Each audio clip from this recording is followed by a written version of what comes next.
Hello everyone, welcome to Next Gen Bright Minds. So last క్లాస్లో మనం consonant sounds vowel sounds అన్నీ చూసాం కదా. సో ఇప్పుడు మనం ఇంకా క్లియర్గా వొవెల్స్ ఎన్ని టైప్స్ ఉంటాయి, వొవెల్ సౌండ్స్ ఏంటో నేర్చుకుందాం. సో ఇక్కడ చూడండి, వొవెల్స్ 2 టైప్స్ ఉంటాయి, short vowels, long vowels. Short vowels అనేది వాటి డిఫరెంట్ సౌండ్స్, అంటే మన ఫోనిక్ సౌండ్స్. లాంగ్ వొవెల్స్ అంటే సేమ్ యాజ్ ఏ లెటర్. ఇప్పుడు ఏ అంటే ఏనే, ఓకే. సో షార్ట్ వొవెల్స్లో ఏ సౌండ్ ఆ, బట్ లాంగ్ వొవెల్స్లో A means A only, okay. Let's see one example. నేను ఇక్కడ చాలా ఎగ్జాంపుల్స్తో వచ్చేసాను. ఫస్ట్ ఎగ్జాంపుల్స్కి వెళ్ళే ముందు ఒక్కసారి మనం వొవెల్ సౌండ్స్ రివైజ్ చేద్దాం. వొవెల్ సౌండ్స్లో షార్ట్ వొవెల్స్ మనం ఇప్పటి వరకు చూసాం కాబట్టి ఒక్కసారి షార్ట్ వొవెల్స్ని రివైజ్ చేద్దాం.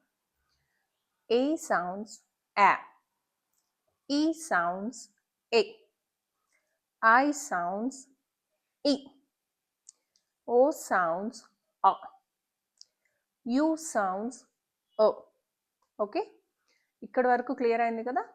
ఇప్పుడు వచ్చేసి మనం షార్ట్ వొవెల్స్ కన్సోనెంట్స్తో జాయిన్ అయితే ఎలా ఉంటుందో ట్రై చేద్దాం. సా, సా, టు, సాట్. ప, ఏ, పె, న్, పెన్. ట, ఈ, టి, న్, టిన్. ప, ఆ, ప, టు, పాట్. క, అ, క, టు, కట్. ఓకే, ఇక్కడ వరకు క్లియర్ అయింది కదా. ఇప్పుడు మనం లాంగ్ వొవెల్ సౌండ్స్ ఏంటి, అదే సేమ్ లెటర్ ఎలా వస్తుంది, ఆ సౌండ్ ఏంటి అనేది మనం ఇక్కడ చూద్దాం. లాంగ్ వొవెల్ సౌండ్స్ అంటే అదే సేమ్ లెటర్. ఇప్పుడు ఏ అంటే ఏనే వస్తుంది, ఈ అంటే ఈ సౌండే వస్తుంది, ఓ అంటే ఓ సౌండే వస్తుంది. అది ఎలాగో ఇప్పుడు చూద్దాం. ఇక్కడ నేను అండర్లైన్ చేశాను కదా, అది కొంచెం జాగ్రత్తగా చూడండి. ఇక్కడ ఏంటంటే 2 వొవెల్స్ ఉన్నాయి. ఇక్కడ 2 వొవెల్స్ ఉన్న ఒక్కటే సౌండ్ వస్తుంది. So ain, rain, okay. Eed, read. ఈ సౌండ్స్ అన్నీ మీకు చాలా కన్ఫ్యూజన్గా ఉంటుంది. మనం చాలా నిదానంగా నేర్చుకుందాం. ఒకదానికొకటి ప్రాసెస్ ఉంటుంది, సేమ్ అలానే మనం నేర్చుకుందాం. మనం ఇక్కడ జస్ట్ ఎగ్జాంపుల్స్ చూస్తున్నాం అంతే. ఈడ్, read.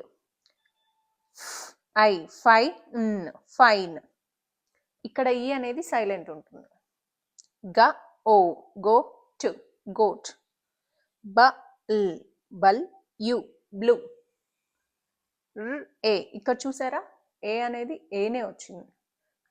A, ray, to, rate. ఇక్కడ కూడా ఈ అనేది సైలెంట్ ఉంటుంది. ఎందుకు ఎండ్ ఆఫ్ ద వర్డ్స్లో ఈ సైలెంట్గా ఉంటుందంటే అది ఒక మ్యాజిక్ ఈ కాన్సెప్ట్. Eat, meet. ప, ఐ, పై. ల్, ఓడ్, లోడ్. సో డిఫరెన్స్ ఏంటంటే షార్ట్ వొవెల్కి లాంగ్ వొవెల్కి, షార్ట్ వొవెల్ వచ్చేసి ఫోనిక్ సౌండ్ ఉంటుంది, లాంగ్ వొవెల్ వచ్చేసి సేమ్ లెటర్ ఉంటుంది. సేమ్ లెటర్ మీన్స్ ఏ అంటే ఏనే, ఈ అంటే ఈ, ఐ అంటే ఐ, ఓ అంటే ఓ, యు అంటే యు. ఓకే, సో మనం ఫస్ట్ ఏంటంటే షార్ట్ వొవెల్స్తోనే ట్రావెల్ చేస్తాం ఎక్కువ. షార్ట్ వొవెల్స్ కంటిన్యూస్గా మనం నేర్చుకున్నాక ఆ తర్వాత మనం లాంగ్ వొవెల్ సౌండ్స్కి వస్తాం. చూసి ఇన్ని ఎగ్జాంపుల్స్ చూసి ఏంటి ఒకదానికొకటి రూల్ ఉంది అని కన్ఫ్యూజ్ అవ్వద్దు. మనము ఒక్కదాని తర్వాత ఒకటి ప్రాసెస్గా వెళ్తాం కాబట్టి అస్సలు టెన్షన్ పడక్కర్లేదు. సో ఈ ఫోనిక్స్ నేర్చుకోవడానికి ఒకదానికొకటి ప్రాసెస్ ఉంటుంది అండ్ టైం టేకింగ్ కూడా. వెంటనే 1 వీక్లో వచ్చేయాలి, 1 మంత్లో వచ్చేయాలంటే ఇట్స్ నాట్ పాసిబుల్. సో మనం కూడా పేషెన్స్గా ఒక్కొక్కటి నేర్చుకుంటూ రావాలి. So thank you for watching my video. If you like these videos, like, share and subscribe to Next Gen Bright Minds.